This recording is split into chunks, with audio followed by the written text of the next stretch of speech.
Well, joining us now is Gregg Jarrett, Fox News legal analyst, big best-selling author. Greg, we were just explaining Jack Smith, of course, the former special counsel. That's the guy who went after President Trump, all the different investigations against him. And now it turns out, right, Greg, that he was under oath, right? He was in the hearing. He was asked, did you get any text messages of members of Congress, this sort of Arctic frost secret spying? And he said, no, we just got phone numbers. We basically got a log. Now it turns out, right, that according to Senator Grassley, that there were lots of text messages. So tell us what you know. Yeah, I think Jack Smith could be facing charges for perjury and false statements because you're right, Rita, 7 months ago, he testified under oath that he and his legal team never read any text messages from members of Congress, never received or accessed them. But, the Department of Justice has uncovered documents that show just the opposite, that they did.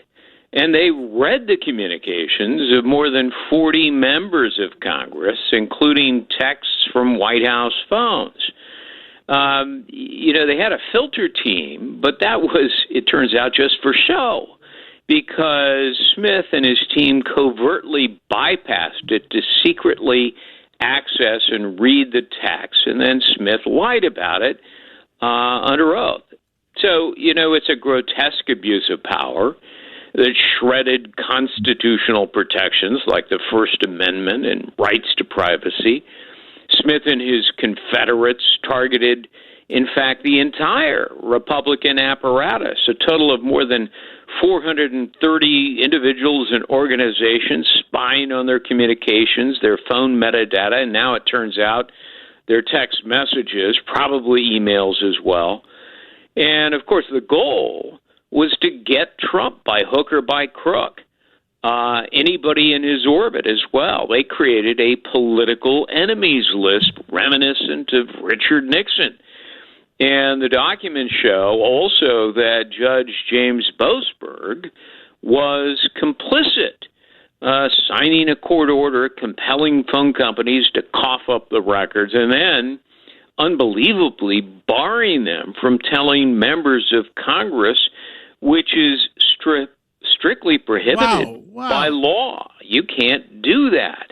And, don't forget, Merrick Garland and Christopher Wray and Lisa Monaco, the deputy AG, they were all in on it. Wow. And so, criminally, that's called deprivation of rights under color of law and conspiracy against rights. Those are both crimes and civil wrongs. Greg, Tony, go for Tony Carbonetti. You go first. Go ahead. Hold on. When the auto pen was cranked up, Jack Smith didn't get himself a pardon?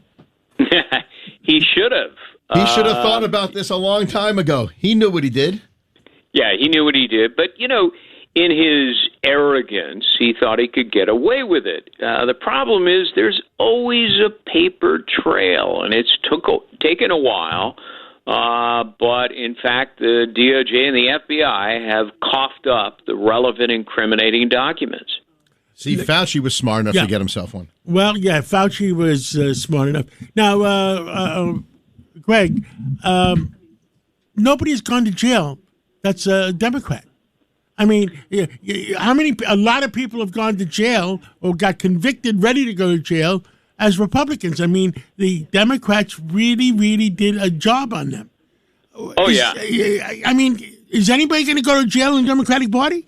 Well, I was encouraged when I watched in its entirety Todd Blanche's confirmation hearing, and he was asked about that, whether, based on this newly discovered evidence, the DOJ, under his leadership, will investigate and prosecute. And he said yes.